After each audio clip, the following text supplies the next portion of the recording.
Hey guys, welcome to my channel. I'm MD Gaming, and today we're going to be talking about the Tier 5 American cruiser Dallas. This is going to be on their secondary line, so it's going to have different type of characteristics than the primary line, but we're going to use the same commander, and that's going to be Norman Scott. He's going to have the base trait again of main battery shell grouping, again focusing on accuracy. And then we're going to also focus on using Membelli because he has that main battery reload. And for the secondary line, it's all about DPM. That's why I also have Ru Chung. Beyond range, again, I'm going for that 10% range increase to hit enemies from far away. Igniter, this way when my shots do land, they're going to be able to have a higher chance of starting fires. And then I'm also going to have armed and ready, again, for that incoming fire dispersion. So when enemies shoot me, it's going to have a harder time. And the key one is that warning indicator to know who's going to fire at me. Fixated, again, because I'm going to focus on the accuracy of the rounds I shoot.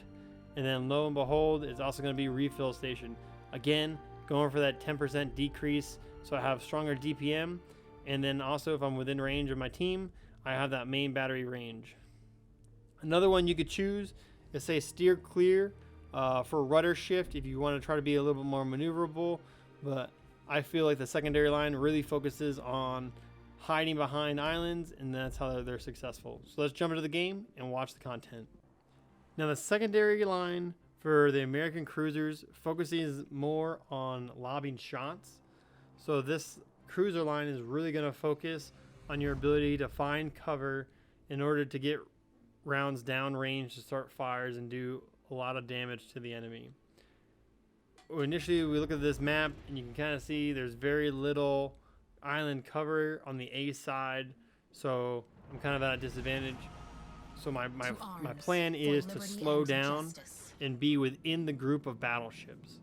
Again, I talked about this in previous videos. As a cruiser, if you're out there by yourself, you're doing yourself a disservice. There's a high chance that you're going to get killed and destroyed. So my focus now is, because I don't have that ability to ultimately hide behind an island, I'm going to utilize my teammates for assistance so I can then start those fires on the enemies and do the damage to allow us the win if we get it. So we're just pushing over to the A side right now. I have the Gneisenau in range due to that 10% refill station. So I'm just going to try to lob shots over at him, try to get some fires on the Gneisenau. Hopefully I can get them. Since I'm spotted by the aircraft first, you can see that I already have 3 people spotting me. Because of that, I'm going to start peeling away in order to avoid the shots. You see the Arizona's already shooting at me. I've now lost one person who's trying to focus their fire on me, and because I was able to pull away because I saw it, well, then it took a little bit of damage over being citadeled. Now I know you're thinking, you're like, MD Gaming, why are you still moving? There's an island right there in front of you. But again, there's an aircraft carrier in the game, which basically eliminates the island hider advantage. So really we need to go on a more maneuverable type of attack plan. I hit my teammate battleship just because we're best buds. And if I'm not hitting an island, I have to be hitting a teammate. It's just rule of thumb for me when I play games. But as you can see, I know there's only one person focusing fire on me, so I'm able to just take advantage. I know it's the Arizona who's focusing on me, so I'm able to take a little more risk, open myself up, allow all 4 of my guns to get open, so I can now start some permanent fires on this Arizona. So I got permanent fire in the rear, and I'm just trying to get more. I know the Arizona's the one firing at me, so I can keep myself broadside, and as soon as I see him fire, you're going to just see me, I'm going to open up my hips, and basically now I'm going to be kiting away, which is going to have those all rounds go through. When you play more experienced players, they're going to expect you to always go out. They're going to watch like what type of patterns you do, and if you decide to always go out every single time, they're going to aim for you to kite outwards and hit you. So try to swap it up if you do choose to like kite at a distance, because ultimately if you move in, you move out, it's going to reduce the chance of the enemy being able to hit you. But we got our first enemy down. We're even right now. There's one of our cruisers out. There's one of their battleships out. We still have a premium Warspider on our side and a Prince Heinrich. And basically the Heinrich is a little too far out there. So even if I were to shoot him, because my rounds take forever to reach the target, they're not going to be able to reach the Heinrich. And if anything, it just allows the Heinrich, an enemy, to kind of see me at a distance, which is going to put me at a disadvantage. And any type of chasing ship is always going to be at a disadvantage just because they have a longer shot to reach, whereas the enemy has a shorter shot and a shorter time to target their shots. So just pay in mind when you are chasing that you're going to always be putting yourself at a disadvantage. But the Heinrich is now in position. I now know I'm spotted and there's someone who is focusing fire on me. So I'm going to make sure that I don't get hit by the Heinrich and keep myself at a good angle for when the shots do come in. I'm able to kind of close up that angle and prevent myself from being shot, make myself skinny. Again, avoiding those targets. And I think that's what this game is really here to show you guys, is that yes, this Dallas is meant to be an island hider, but don't be afraid to take it out in open water, because if you're able to know how the enemy shoots and how the enemy plays, you're going to be able to better adjust yourself to be pretty relevant in the game without having to stay back. And that's exactly what I'm doing right now. I'm sticking with my battleships. I'm allowing myself the ability to keep firing at this Heinrich, try to get these fires on them. I'm now preventing the enemy from basically focusing on these battleships, so the battleships are kind of having free shots on the Heinrich without having to worry about being shot back, because he's trying to get me for the citadel and get me off the board. Because again, when you are a just rapid fire DPM cruiser, you're so annoying that they're just going to try to shoot you all the time. So I'm good. I'm happy to take away this fire, and this is what you should be doing. You should, as this type of cruiser, you should be trying to draw the fire out. Take the aggro away from the battleships if you can, and then just weave in and out. Get these fires started on the ships, and allow your other ships the ability to push. Battleship in the distance. And that's exactly what we're doing the Heinrich. We've got 2 fires on the Heinrich now. I'm pretty sure he's used up all his damage controls. So all this fire now, 3 fires on him, and basically he's done. He's out. He's gonna be out of the game. And as you can see, I already have 7 fires, only 38,000 damage, and we've pretty much cleared out the far side of A. So now we're just going against this Warspite, and it's 3 battleships and a destroyer on this side. He's really focusing fires on me. Again, I'm trying to take that aggro away, and as a Dallas, when you can keep shooting at the enemy, you're going to be able to do a lot of damage, get a lot of DPM, and you're going to be able to just have a lot of influence on the game. And like I'm talking about, so the ability to know what enemies are shooting at you. I know I'm kind of now out in the open, but there's only one enemy still shooting at me, so I can take a lot more risk than say my other teammates can, because I kind of know where the fire is coming from. I'm able to kind of readjust. I'm now trying to turn away from moving closer to B and C, because the whole enemy is at B and C, and if I push towards them too much, they're going to be able to get me in a crossfire. Cruiser spotted. And this is what I'm talking about now. So I know that the Warspite right now is just trying to run away from the game. And the more and more he runs, it's going to bring us closer and closer to the enemy aircraft carrier. So there's going to be more planes in the sky, and it's going to open up crossfire for the other cruisers and battleships. So I'm going to go back down to the south and try to focus on trying to destroy this destroyer along with the battleship. But again, lo and behold, I am the Island King, and I just love to be able to hit islands. One thing that's so great about this game is you're always faced with choices. And I know in my previous videos, I always say prioritize the destroyer. So the destroyer is 16 kilometers out there, barely within range, and it's going to take about 14 seconds for my rounds to hit them. So it's just not feasible. So I choose the target that's closer, because although I know my team can handle it, if we can get this guy off the board, it's going to make us in a better position to then go after the destroyer. So again, as a Dallas player, because you have such a high range, you're going to have to decide what type of ships are going to be the best to shoot at and when.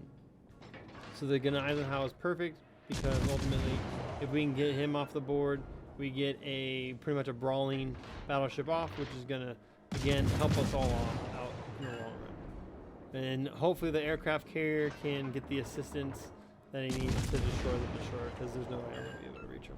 Now, as you can see, I'm now at 10 fires and 63,000 damage, and it's so much damage per minute that the secondary line American cruisers do. It is astounding. So the Ryoju just kind of gave up on the destroyer because he understood that basically he could probably get out the battleship. And again, like, those are choices. So the Ryoju put himself more at risk of getting killed by the destroyer because he understood that the real threat was the Gneisenau with the long AP damage. Granted, the Fuso finished him off because he's also pushing, but we're gonna be able to again, like, hide behind those mountains, start those fires. So now this Fuso has 2 fires, he's able to put them out. So now we're trying to go for the permanent fire. He's really one of the only battleships that we have left, so we're just automatically pushing. As you can see to the north, the battleships that were following the Warspite, they got destroyed, and we have now the Scharnhorst behind me, who is running away because he understands that he needs to get distance because the Warspite is just so far away. And I'm able to pull distractions from the Fuso, so it allows my destroyer the ability to just attack the enemy destroyer. And the friendly Ryoju is staying in the game enough to spot the destroyer to the destroyer's dead. So hats off to the Ryoju for doing that. And now it's basically just trying to shoot the Fuso. Now, when you're shooting at an enemy that's coming towards you at an angle like this, you're always going to want to shoot a little right to the way they angle.